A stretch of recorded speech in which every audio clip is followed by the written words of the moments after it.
The music was loud, the hall was full, and Amara Kalechi stood frozen in the middle of the dance floor, her wedding shoes sinking slightly into the polished marble as everyone watched her husband spin another woman in his arms. Tunde Afolayan laughed as he twirled Sade Lawson, his hand firm around her waist, his face glowing with a joy Amara had not seen all evening. Guests clapped, phones rose into the air, and someone shouted, "This couple is on fire." Amara swallowed. That woman was not the bride. Her fingers tightened around her bouquet as she stood alone, dressed in white, watching her husband dip Sade backward dramatically, the crowd cheering louder. Sade's head fell back in laughter, her long earrings swinging, her hand still locked in Tunde's like it belonged there. Someone near Amara whispered, "So which one is the wife?" Someone near Amara whispered, "So which one is the wife?" Another voice chuckled, "Maybe the quiet one is the sister." Amara felt the words stab, but she did not move. She did not speak. She smiled, because that was what she had been taught to do. Tunda finally released Sade and turned, scanning the room as if suddenly remembering something important. His eyes landed on Amara. For a split second, guilt flickered across his face. Then he smiled, lifted his glass in her direction, and mouthed, "I'll be right back." He never was. That night, Amara went home, married and alone. She would later realize that moment was not a warning. It was a confession. Amara had always been the kind of woman people spoke over, the kind who waited patiently while others cut in line, the kind who accepted the wrong food order at restaurants because she didn't want to be difficult, the kind who apologized even when she was the one hurt. She learned that from her mother. "Peace is a woman's crown," her mother used to say, tying Amara's hair gently before school. "A good woman endures. Marriage is not about happiness, it's about staying." So when Tunde began spending more time laughing with Sade than speaking to his own wife, Amara told herself it was nothing. When Sade showed up at their house unannounced, kicked off her heels and curled up on the couch like she belonged there, Amara smiled and went to the kitchen. "She's like my sister," Tunde always said. Sade always smiled when he said it. The smile never reached her eyes. Tunde was admired by everyone. A senior operations executive at Atlas Energy Group, always dressed sharp, always confident. People said Amara was lucky. They said she had won a good man. But at home he was distant. He spoke in reassurances instead of actions. "I love you, Amara," he would say, scrolling through his phone. "I'm tired," he would say, turning away in bed. "You're imagining things," he would say whenever her chest tightened with doubt. And Amara believed him, or at least she tried to. Sade, on the other hand, never pretended to be small. She laughed loudly, spoke boldly, and never asked permission to exist. She knew Tunde's favorite meals, his favorite drinks, his work frustrations. She knew his moods before Amara did. Sometimes Amara would walk into a room and find them mid-laughter, their shoulders almost touching. The laughter would stop abruptly when she appeared, like a secret being tucked away. One evening, Amara stood at the sink, washing dishes, when she heard Sade's voice behind her. "You know," Sade said casually, "Tunde hates overcooked rice." Amara paused. "Oh, he's never mentioned that." Sade laughed softly. "That's because he doesn't like hurting feelings." Amara forced a smile. "I'll remember next time." Sade leaned closer. "You're such a good woman, Amara. Very understanding." The way she said it felt like an insult wrapped in praise. The first time Amara truly felt invisible was Valentine's Day. She had spent the day cleaning the house, humming softly, convincing herself that this year would be different. Tunde had kissed her forehead before work and said, "I have a surprise for you." Her heart had fluttered. That evening her phone buzzed. A delivery notification popped up, not for her address, but for Sade's office location. Confused, Amara clicked the live update. Her breath caught as she saw the photo confirmation. Red roses, a sleek gift bag, and a handwritten note. She did not need to see the words to know. When Tunde came home later, he was humming. "So," Amara said carefully, standing in the doorway, "how was your day?" "Productive," he replied, loosening his tie. She waited. Finally, he reached into his bag and pulled out a small box. "Happy Valentine's Day." Amara opened it slowly. A blender. She looked up at him, confusion clouding her face. "Tunde, thank you, but—" "You mentioned the old one was noisy," he said quickly. Her voice trembled despite her effort. Did you get Said anything?" Tunde laughed. "Why are you asking that?" "I saw a delivery notification." He waved it off. "Oh, that. Just something small. You know how dramatic she is about Valentine's Day." Later that night, Sadie sent a photo to the group chat. Diamond earrings sparkled against her neck. A brand new phone rested on her lap. The caption read, "Grateful. Some people know how to love properly." Amara stared at the screen until the letters blurred. At dinner the next day, Said laughed and said, "Honestly, some women don't appreciate romance. They prefer appliances." Tunde laughed with her. Amara did not. Her silence began to crack after that. Their wedding anniversary approached quietly. Amara decided she would try one last time. No accusations, no confrontation, just love. She cooked Tunde's favorite meals, lit candles, dressed carefully, choosing the blue dress he once said made her look beautiful. She waited. When the door finally opened, laughter spilled into the room before Tunde did. Saad walked in first. "Surprise," she announced cheerfully. Amara's hands dropped to her sides. "What is she doing here?" Tunde frowned.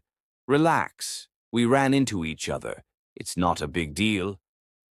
"It's our anniversary," Amara said, her voice barely above a whisper. Said glanced around the table. "Oh, is it? How cute." She picked at the food. "Did you add too much salt again?"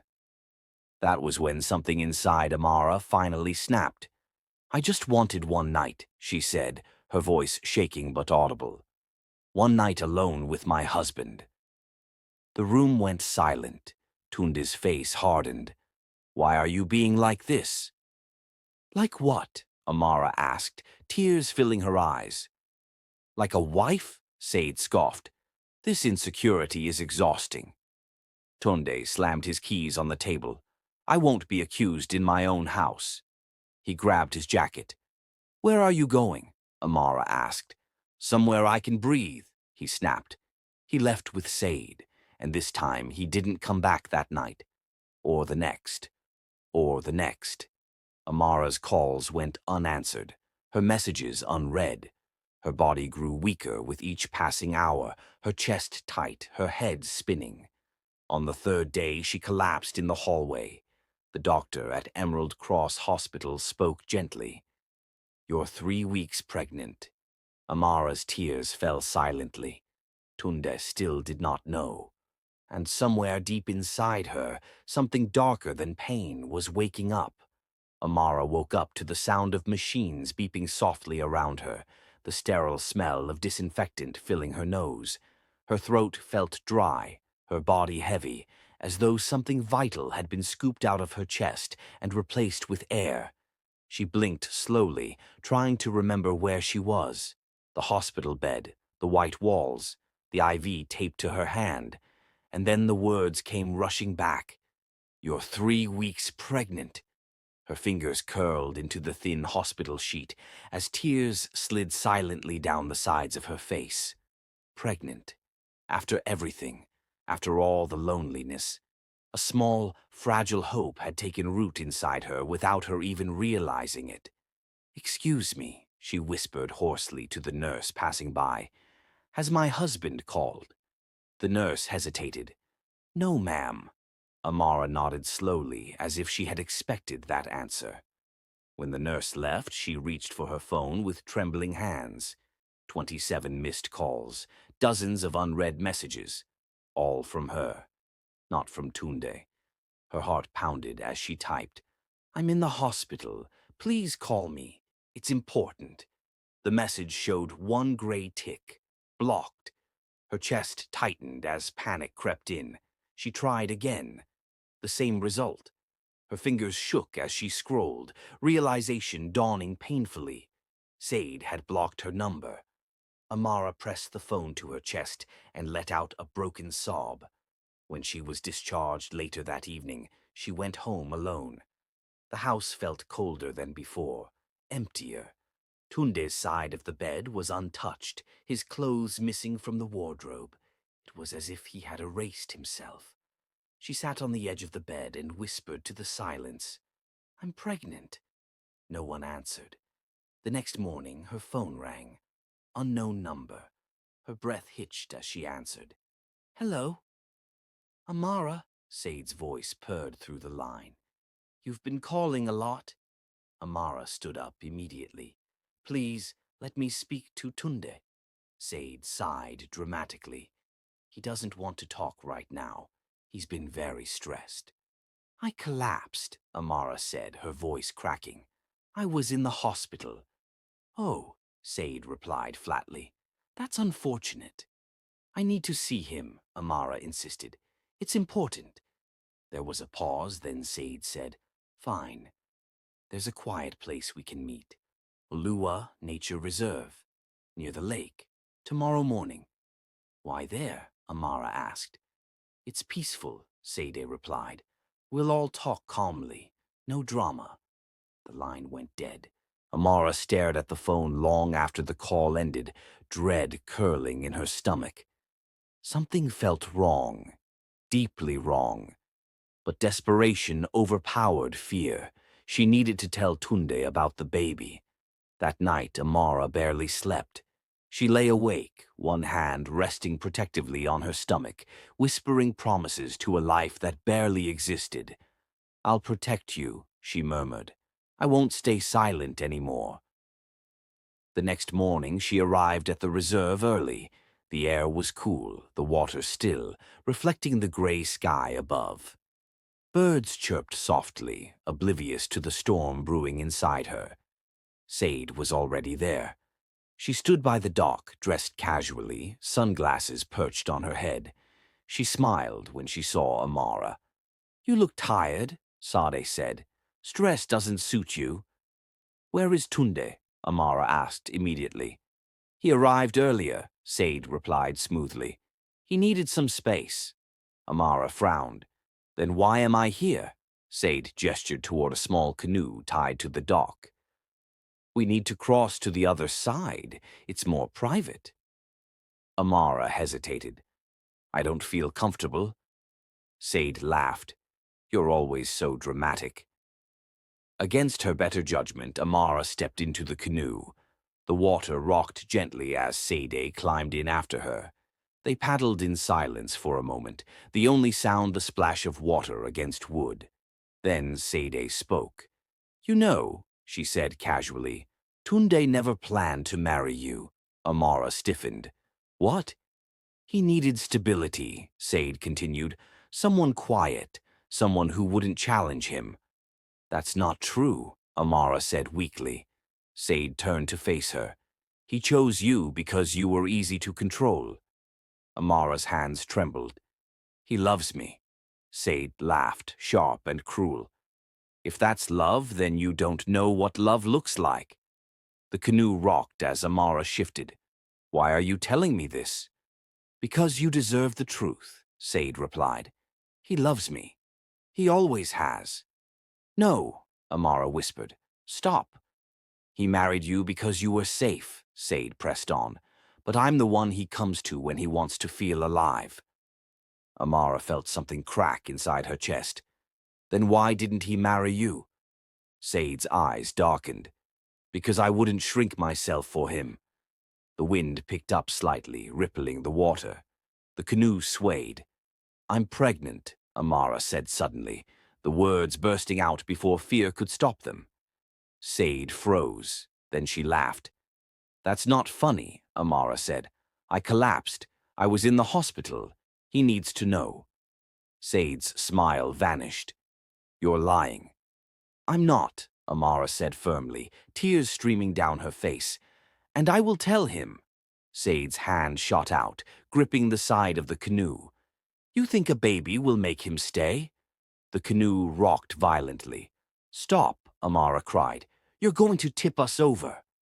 "You don't get to trap him," Sade hissed. "You don't get to win." "I'm not trying to win," Amara sobbed. "I just want my husband." Sade lunged forward. The canoe tipped. The cold water swallowed them instantly.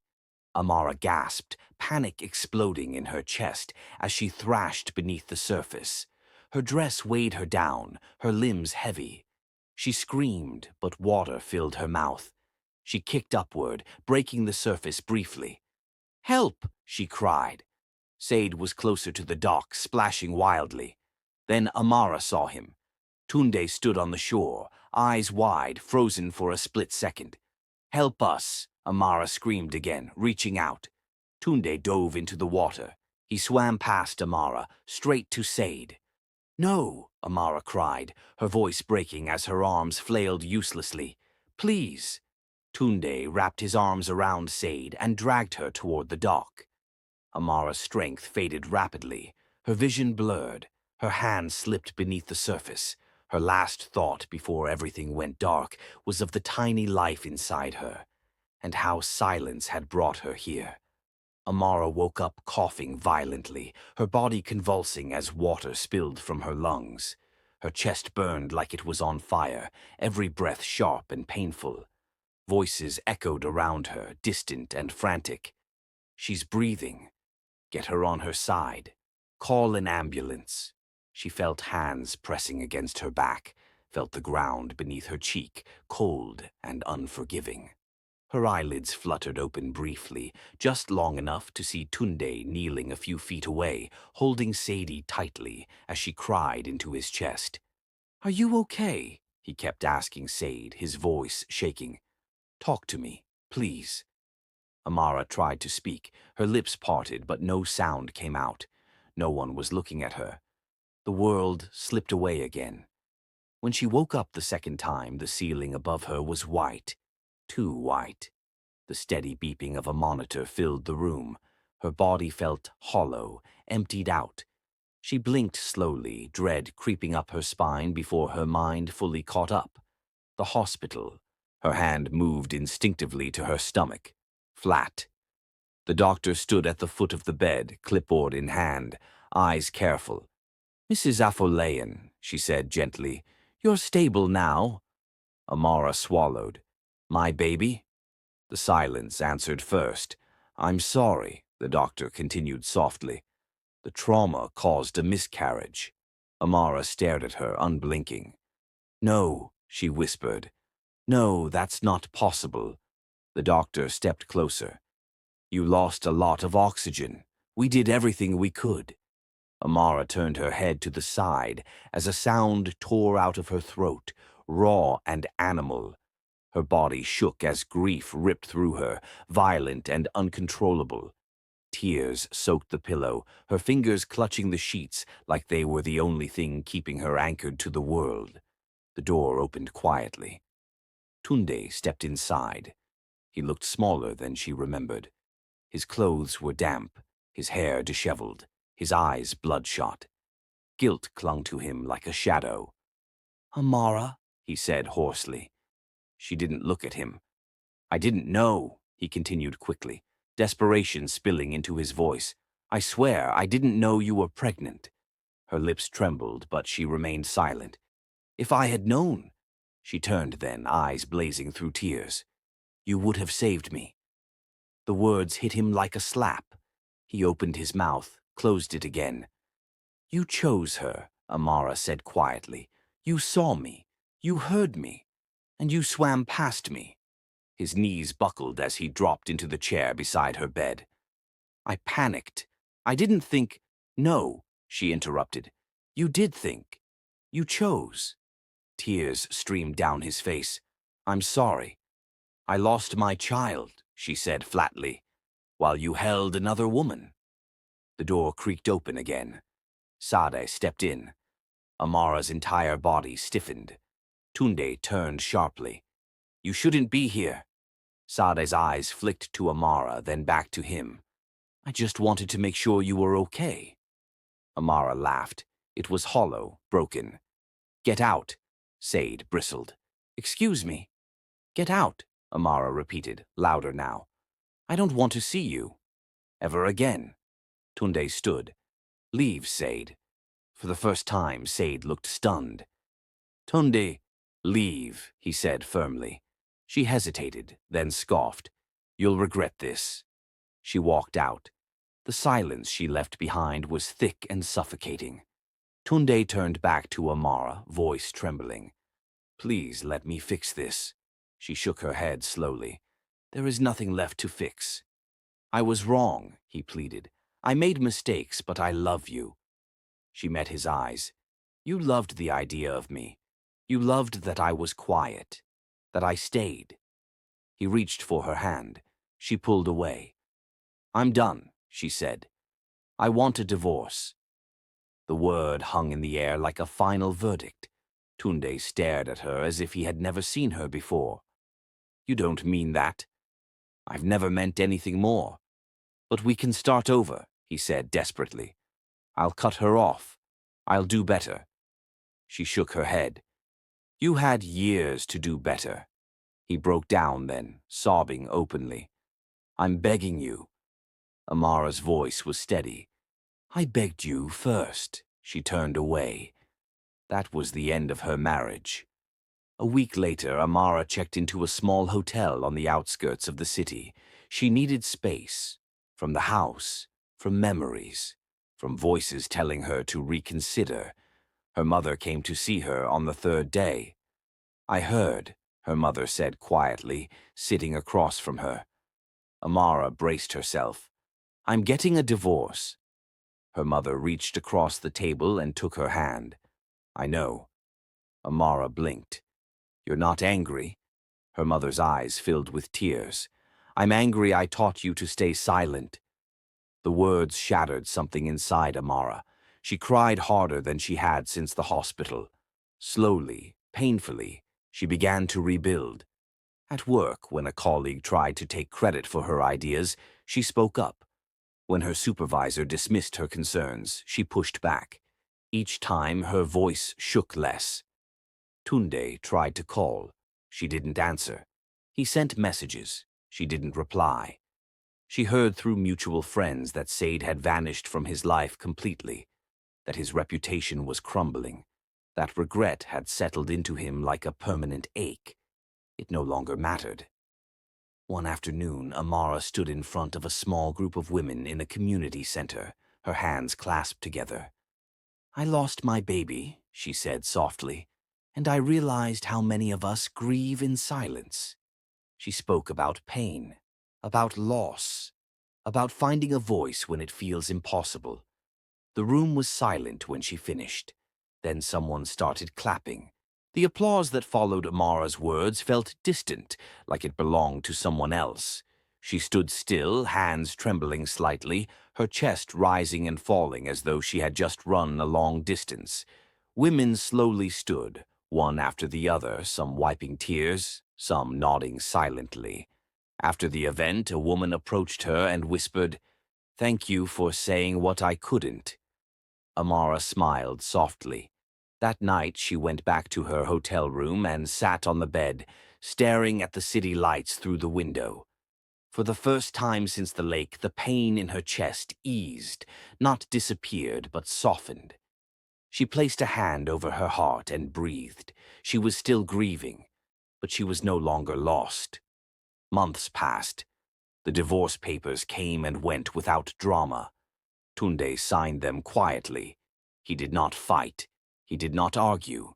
He looked older, thinner, as though the weight of his choices had finally caught up with him. When Amara signed, her hand did not shake. Friends asked if she felt relief. She didn't know how to answer that. What she felt was clarity, a clean, sharp clarity that hurt at first but healed with time. She moved into a smaller apartment. It was modest, but it was hers. No unannounced visitors, no second-guessing her place in her own home. The silence there felt different, no longer oppressive but peaceful. At work, her voice carried weight now. When meetings grew tense, she spoke calmly and clearly. People listened, some were surprised, others adjusted. Her mother called often. "I'm proud of you," her mother said one evening. Amara closed her eyes. "I wish I had learned sooner." "So do I," her mother replied. "But you learned." That was enough. The support initiative Amara started grew quietly at first, a small circle of women meeting once a week, then twice. Then more women came. Stories poured out. Miscarriages, stillbirths, silence, shame, marriages that didn't survive grief. Amara listened more than she spoke. She learned that pain didn't make people weak. Silence did. One evening she stood in front of a mirror, adjusting her dress for a charity fundraiser. She paused, studying her reflection. Her eyes still carried sadness, but they also held something new. Strength. She whispered, "You survived." The fundraiser hall buzzed with conversation and soft music. Amara moved through the crowd gracefully, greeting women who thanked her, men who commended her work. She felt grounded, present. Then she saw him. Tunde stood near the back of the hall, hands clasped nervously in front of him. He looked uncertain, out of place. When his eyes met hers, his breath caught. He took a step forward. She did not. For a moment, the world seemed to narrow to the space between them. Memories threatened to rise, the wedding, the house, the lake, but they passed like distant echoes. Amara turned away and continued walking. Tunde stood frozen, watching her go. That was the last time she thought of him as her husband. Later that night, Amara stepped outside into the cool air. She tilted her face upward, letting the breeze brush against her skin. She thought of the woman she had been. Quiet, accommodating, afraid of rocking the boat. She mourned her, but she did not want her back. If this story moved you, if it reminded you of your own silence or someone else's pain, please take a moment to like this video, subscribe to the channel, and share your thoughts in the comments. Your voice matters here, and your engagement helps these stories reach the people who need them most. Amara went inside, the doors closing softly behind her. For the first time in a long time, she felt free.